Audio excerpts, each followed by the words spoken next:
My daughter rolled her eyes and said, "You don't pay for anything." So I let the statement speak. When the accounts froze that afternoon, she called me crying. "Hi, I'm Patricia, though most people call me Patty. I'm 72 years old and I've lived in Ohio my whole life. Before we get into this, I'd love to know, where are you watching from? Drop your state or country in the comments. It helps me know I'm not alone in this.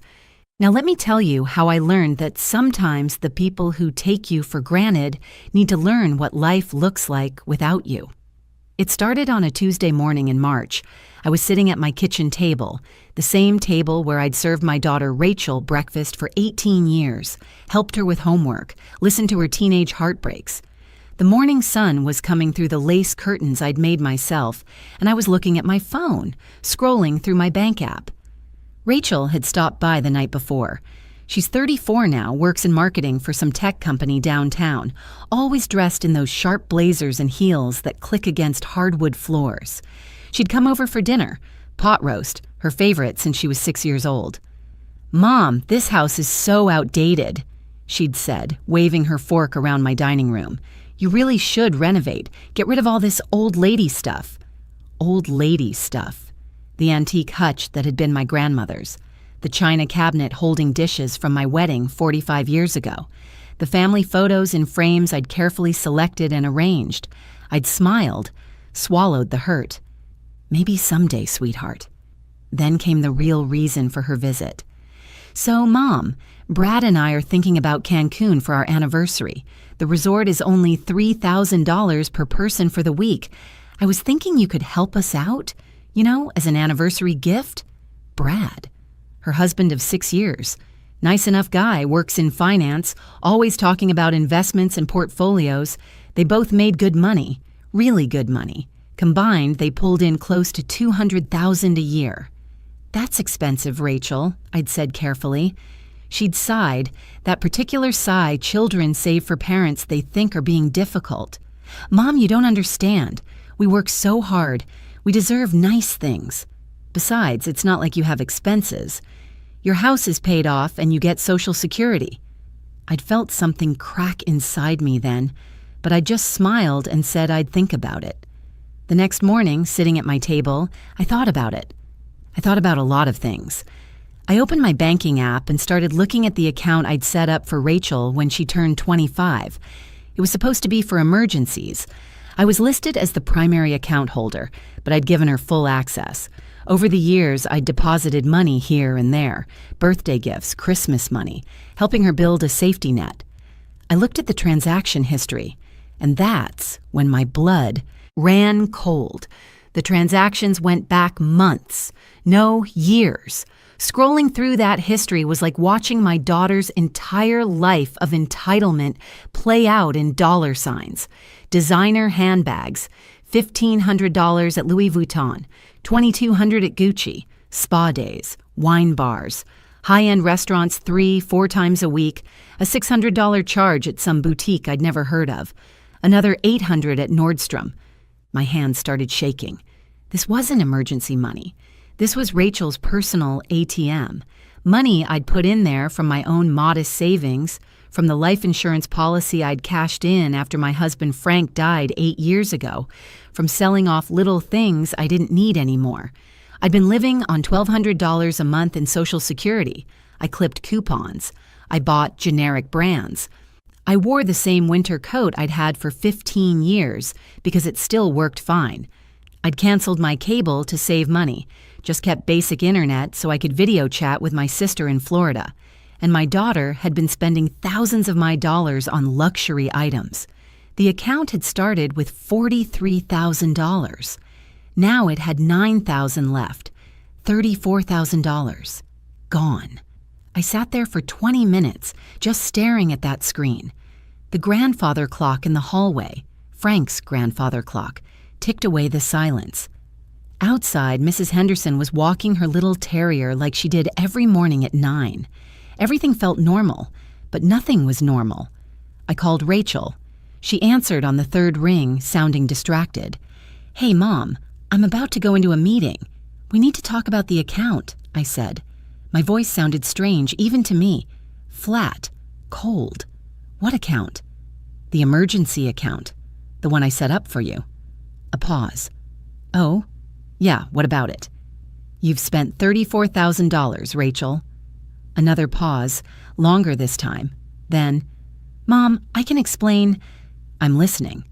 Look, those weren't frivolous purchases. I needed those things for work. You have to look professional in my industry. And Brad and I, we have expenses you don't understand. Our mortgage, our car payments. Your mortgage on a 4-bedroom house in the suburbs? Your car payments on a BMW and a Mercedes? Mom, you're being judgmental. We work hard for our lifestyle. Something in me snapped. Maybe it was the casual way she said it. Maybe it was remembering how I'd eaten ramen noodles for a week last month to afford her birthday present. Maybe it was the years of feeling like I was never quite enough, never quite understanding her modern life. I don't pay for anything? I said quietly. What? Yesterday you said I don't have expenses, that I don't pay for anything. Rachel sighed. Mom, I didn't mean it like that. You're being oversensitive. Look, I really do have this meeting. Have your meeting, I said. We'll talk later. I hung up before she could respond. Then I sat at that kitchen table, and I made a decision that would change everything. I spent the next hour on the phone with my bank. Sarah, the customer service representative, was patient as I explained what I needed to do. Mrs. Patterson, just to confirm, you want to freeze the account and remove the secondary user's access? That's correct. And you understand that Ms. Rachel Thompson will no longer be able to make any withdrawals or transfers? I understand perfectly. There was a pause. Sarah had that kind voice that made me think she'd heard stories like mine before. I'll process this right away. The freeze will be in effect within the hour. Is there anything else I can help you with today? Actually, yes. I'd like to transfer the remaining funds to a new account, one that only I have access to. I can absolutely help you with that. 30 minutes later, it was done. The emergency account was frozen. The $9,000 that remained was now in a new account, safe, under my control alone. I made a cup of tea, the good stuff, not the generic bags, and sat down to wait. The call came at 2:15 in the afternoon. Mom! Rachel's voice was high, panicked. What did you do? My card was just declined. I'm standing in the middle of Target and my card won't work. I froze the account, I said calmly, stirring honey into my tea. You what? Mom, are you insane? I have groceries in my cart. This is humiliating. Use your own card, Rachel. You and Brad make a combined $200,000 a year. You can afford groceries. That's not the point. You can't freeze my account. It's not your account. It's my account that I gave you access to. And now I've removed that access. I could hear her breathing, fast and angry. This is about yesterday, isn't it? About what I said? Mom, I apologized. No, you didn't. You told me I was being oversensitive. Because you were. God, you're so dramatic. This is financial abuse. You're punishing me. I set down my teacup. Rachel, I looked at the statements. Every single transaction. Did you know that in the last 3 years you've spent $34,000 from that account? Silence. $34,000, Rachel, on handbags, restaurants, spa days. That money was from your father's life insurance, from savings I put aside by living on almost nothing. While you were buying $1,500 purses, I was eating crackers for lunch to save money. I didn't know it was that much, she said, her voice smaller now, because you never looked. You never asked. You just took. Mom, please. I need access to that account. Brad and I have bills. Then pay them with your salary. You don't understand. We have obligations. The house payment is due next week, and we put it on the account because Brad's bonus got delayed. I closed my eyes. You used my money for your mortgage payment. It was just going to be temporary, just until... I hung up. My hands were shaking again, but this time it wasn't from shock. It was from rage. For the next 2 days, Rachel called 17 times. I didn't answer. She sent text messages that started with apologies and ended with accusations. I didn't respond. On Thursday evening, she showed up at my door. I saw her through the window getting out of her Mercedes, wearing a camel-colored coat that probably cost more than my monthly grocery budget. She looked upset, her makeup smudged like she'd been crying. Part of me wanted to let her stand there. But I'm still her mother, even when she breaks my heart. I opened the door. "Mom." Her voice cracked. "Please, we need to talk." I stepped aside and let her in. She walked into the living room, the same room where I'd rocked her to sleep as a baby, where she'd opened Christmas presents, where she'd gotten ready for prom in that blue dress. She sat on the couch, and I sat across from her in Frank's old recliner. "I'm sorry," she said. "I'm really, truly sorry." "For what, specifically?" She blinked. For what?" I said. "For taking advantage. For not appreciating you. Do you know why I froze the account, Rachel? Because I hurt your feelings." "No?" I leaned forward. "I froze it because you needed to learn what your life actually costs. You've been living beyond your means and using my money as a safety net. That ends now." Her face flushed. "We're not living beyond our means. We have good jobs. Then why did you need my money for your mortgage?" She opened her mouth, closed it, looked away. "You want to know what I pay for?" I continued. "I pay $1,200 in property tax every year on this house. I pay for utilities, insurance, groceries, my medications. Last month, my water heater broke. It cost $800 to replace. I had to pull from my emergency savings because I couldn't ask you for help. You were too busy spending my money on handbags. Mom, I'm not finished. When your father died, I got $150,000 from his life insurance. Do you know where most of it went? Your college loans. We paid them off so you could start your career debt-free, $40,000.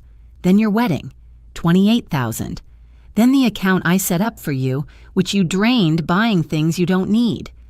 Tears were running down her face now. "I didn't realize." "No, you didn't, because you never had to think about it.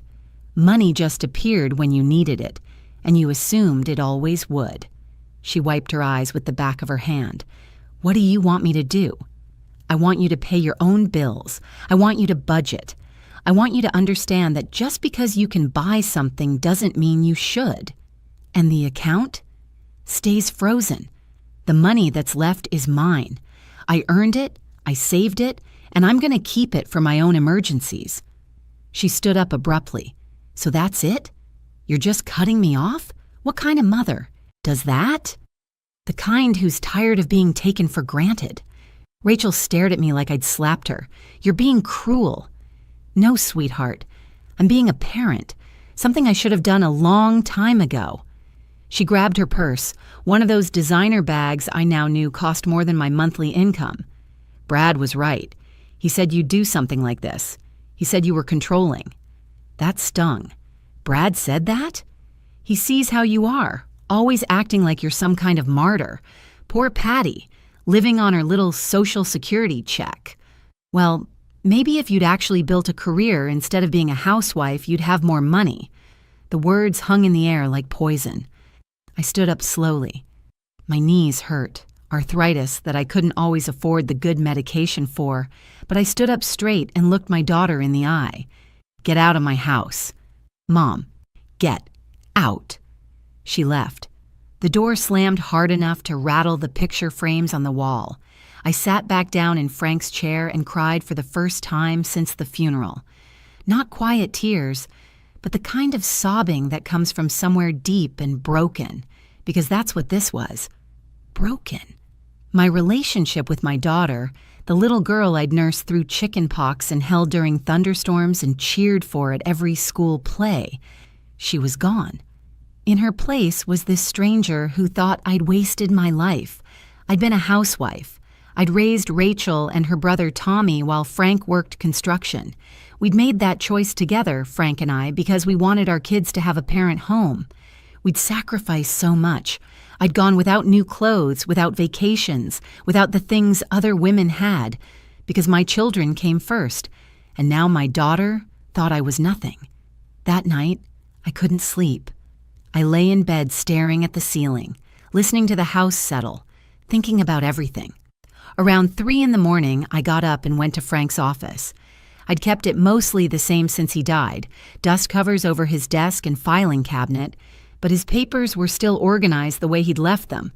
I pulled out our old financial records, tax returns, mortgage statements, receipts I'd saved for decades, because Frank had been meticulous about record keeping, and I started making a list. Every dollar we'd spent on Rachel, every sacrifice, every cost. The sun was coming up when I finished. My back ached from sitting at the desk, and my eyes burned from reading old papers in dim light. But I had it. Every single expense, documented and totaled.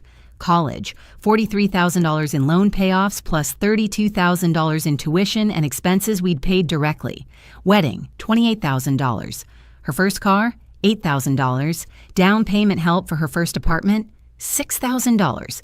The emergency account deposits, $43,000. Smaller things over the years. Birthdays, Christmas, help with bills when she was starting out, furniture, clothes, the laptop for graduate school. The total came to $187,000. $187,000. I sat back and looked at that number, and I knew exactly what I was going to do. Friday morning, I called my lawyer. Well, not my lawyer, Frank's lawyer. Gerald Mitchell had handled our wills and estate planning. He was semi-retired now, but when I called, he remembered me. Patty Patterson, it's been years. How are you holding up? I need help, Gerald. It's about Rachel. We met at his office that afternoon. It was one of those old downtown buildings with creaky floors and windows that overlooked Main Street. Gerald's office smelled like leather and old books.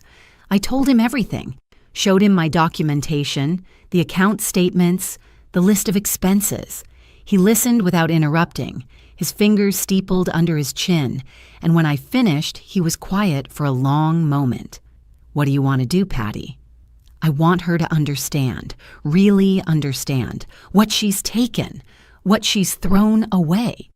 Gerald nodded slowly.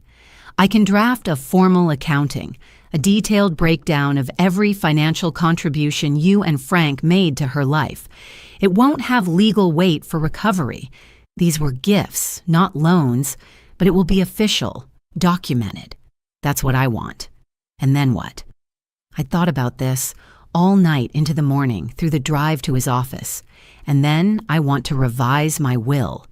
He raised an eyebrow. Go on. Tommy lives in Seattle. He's a teacher, married with 2 kids. He calls me every Sunday. He never asks for money. When I offered to help with my grandson's braces, he said no, they'd handle it. That's my son. Gerald was already pulling out a legal pad. Rachel gets nothing, I continued. Everything goes to Tommy, the house, my savings, whatever's left. If she calls this controlling, if she thinks I wasted my life, then she doesn't deserve what that life built. Patty, I need to ask, are you sure? This is permanent. I'm 72 years old, Gerald. I've never been more sure of anything. He drafted the documents. I read every word, signed every page. When I left his office 2 hours later, I felt lighter than I had in years. That evening, Rachel called again. I let it go to voicemail. She didn't leave a message. Saturday, she texted, "Mom, please, can we just talk? I miss you." I stared at that message for a long time, wondered if she really meant it or if she just missed my bank account. I didn't respond. Sunday came. Tommy called right on schedule at 6 p.m., like he did every week. "Hey, Ma, how's Ohio treating you?" Just hearing his voice made me smile. "Oh, you know, same old, same old. How are my grandbabies?" Driving us crazy. Emma wants a puppy, Jake wants a skateboard, Sarah and I want 5 minutes of peace. We talked for an hour. About his students, about Sarah's promotion at work, about Emma's school play and Jake's baseball team. Normal things, family things. He told me he loved me before we hung up. He always did. That night, I slept better than I had in weeks. Monday morning, I mailed Rachel 2 things, a copy of the financial accounting Gerald had prepared and a letter. The letter wasn't long. I'd rewritten it a dozen times, trying to find the right words. Dear Rachel, Enclosed is a detailed accounting of every dollar your father and I invested in your life. This isn't a bill. You don't owe me money. But you do owe me recognition. You said I don't pay for anything. You said I wasted my life as a housewife. You said I'm controlling. I was a mother. I chose to be a mother. I gave up my dreams of finishing college to raise you and your brother. I wore secondhand clothes so you could have new school supplies. I went without so you wouldn't have to. Your father worked himself into an early grave providing for our family. Construction work destroyed his knees, his back, his hands. He died at 64, tired and worn out, but proud that his children had opportunities he never did. We paid for your education, your wedding, your emergencies. We did it with love, never expecting payback, only hoping you'd appreciate it. But you didn't. You took and never once said thank you. The account is closed. I will not be giving you money anymore. Not for vacations, not for mortgages, not for anything. You make more in 1 year than your father and I, combined made in 5. You don't need my help. You need to learn responsibility. I love you. I will always love you. But I won't let you disrespect me anymore. Mom, I mailed it on Monday. By Wednesday, she'd received it. The call came at 10 in the morning. I was watering my African violets in the kitchen window when my phone rang. Mom. Her voice was strange. Tight. I got your letter. And the accounting? Yes. I looked at all of it. I waited. I didn't know it was that much. I really didn't. I never added it all up. No one forced me to give you those things, Rachel, but no one forced you to be ungrateful either. She was crying now. I could hear it in her breathing. I said horrible things to you about Dad, about your life. I was so angry and I lashed out. You meant them, though, didn't you? A long pause. I don't know. Maybe I did in that moment. I was embarrassed. Standing in Target with a declined card, I felt like a child being punished. Brad has been in my ear for years saying you're too involved, that we need boundaries, and I let him make me see you differently. Brad didn't make you do anything. You chose to listen. I know that now. Mom, can I come over? Please, I need to see you. I looked around my kitchen, at the table where we'd eaten thousands of meals, at the photos on the refrigerator, at the life I'd built. Not yet, I said softly. I need time, Rachel. How much time? I don't know. Mom, please don't shut me out. I can't lose you. You should have thought about that before you lost respect for me. I ended the call. My hands were steady this time. The next few weeks were quiet. Rachel didn't call, didn't text. I wondered if she'd given up or if she was finally thinking about what I'd said. Tommy called on his usual Sunday. I told him everything, the account, the letter, all of it. He was quiet for a long time after I finished. Ma, I'm sorry you're going through this. You didn't know? About Rachel using your money? No, I knew she was... Well, I knew she could be thoughtless sometimes, but not like that. I changed my will, Tommy. You should know that. You didn't have to do that for me. I didn't do it for you. I did it because you earned it. You respect me. You appreciate what your father and I built. Rachel sees it all as something she was entitled to. Have you heard from her at all? No. Radio silence. Give her time. Maybe she's processing. Maybe. But I wasn't sure I believed that. Then, 3 weeks after I mailed the letter, something changed.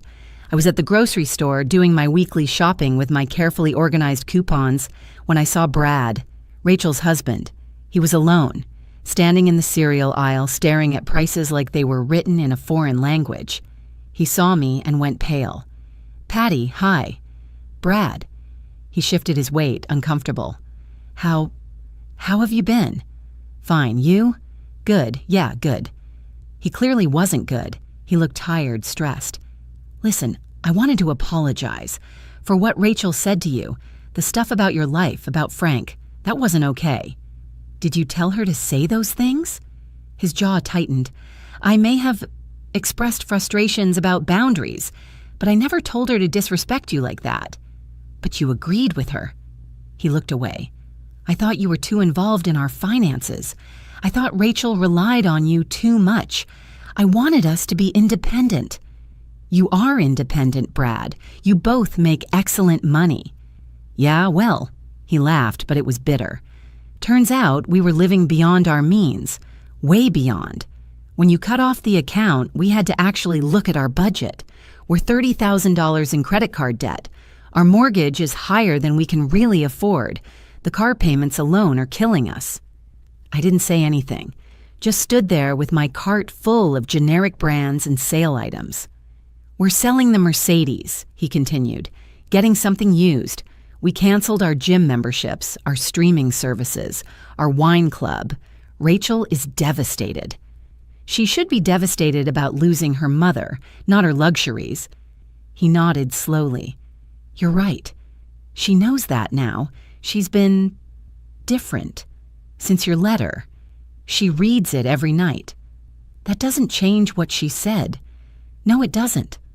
But maybe... He trailed off, then started again. She wants to make it right. She's just scared you won't let her. I need to see change, Brad. Real change. Not just panic because the money stopped. I understand. He walked away and I finished my shopping, but his words stayed with me. She reads it every night. A week later, on a Saturday afternoon, Rachel showed up at my door again. This time, she wasn't wearing designer clothes, jeans, a simple sweater. Her hair was pulled back in a ponytail, no makeup except a little mascara. She looked younger, more like the daughter I remembered. She was holding a notebook. Mom, can I please come in? I let her in. We sat in the same spots as before, her on the couch, me in Frank's chair. She opened the notebook. Inside were pages and pages of handwriting, numbers, lists, notes. This is our budget, she said quietly. Brad and I sat down and actually looked at everything. What we make, what we spend, where it all goes. We've been living like we made twice what we actually do. The account you gave me access to, we were using it to fill in the gaps, to maintain a lifestyle we couldn't afford. I didn't speak, just listened. We're selling the Mercedes. Already have a buyer. We're getting a used Honda instead. We canceled everything we don't absolutely need. We're meal planning using coupons, shopping sales. Things you tried to teach me years ago that I thought were beneath me. She looked up and her eyes were red-rimmed. I'm sorry, Mom. I'm so sorry. Not because the money stopped. I mean, yes, that was a wake-up call, but that's not why I'm here. I'm here because I read your letter every single night and I realized something. What's that? I became someone I don't like. Someone who measures people by what they can give me instead of who they are. Someone who looks down on sacrifices I don't understand. You gave up everything for me and Tommy, and I repaid you by treating you like an ATM and an outdated embarrassment. Tears were rolling down her face now. Dad died working to give us a better life. You lived on nothing to make sure we had everything. And I threw it in your face because I was too selfish and stupid to see what I had. She pulled something else from the notebook. A check. This is $5,000. It's from selling my handbag collection. I had 14 designer bags, Mom. 14. Each one cost over $1,000. I sold them all. This money is yours. I know it doesn't come close to what I took, but it's a start. She set the check on the coffee table between us. I don't want your money back, Rachel. I know, but I need to give it anyway. I need to start making things right. I looked at my daughter, really looked at her, and saw something I hadn't seen in years. Humility, understanding, growth. If you've been following this story and you want to see how people like Rachel finally learn their lessons, please hit that subscribe button. Your support means everything to me. The money isn't what matters, I said softly. What matters is whether you mean this, whether this is real change or just panic. It's real, Mom. I promise you it's real. Then prove it. How? Rachel asked. How do I prove it to you? I thought about that. About what I really needed from her. Time, I said finally. Show me over time that you've changed. Not with grand gestures or checks. Show me by how you live your life, by the choices you make, by whether you call me because you want to talk to me, not because you need something." She nodded, wiping her eyes. "I can do that. And therapy. You and Brad need to see someone about your relationship with money, about why you felt the need to live beyond your means. We already started, 2 sessions in." That surprised me. "Really?" "Really. Our first assignment was to write down what we value most. I wrote family. Then the therapist asked me if my spending reflected that value. It didn't. At all." She stood up, leaving the check on the table. "I'm not asking you to forgive me today. I'm not asking you to change your will back or give me access to anything. I'm just asking for a chance to be your daughter again.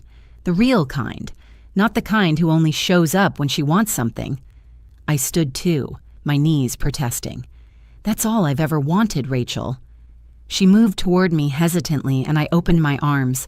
She fell into them like she was 12 years old again, crying against my shoulder. "I love you, Mom. I'm so sorry. I'm so sorry."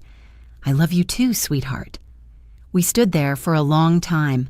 The afternoon sun slanted through the windows, catching dust motes in the air, and for the first time in months, my house felt like home again. Rachel started coming over for dinner once a week. Just dinner. Just talking. She helped me with things around the house, fixed a leaky faucet, cleaned out the gutters, things Brad knew how to do. She brought groceries sometimes, the generic brands I used, and we'd cook together. She never asked about the account, never brought up money. 3 months later, she and Brad sold their house and bought a smaller one, downsized significantly. She told me they'd paid off their credit cards and were building an actual emergency fund.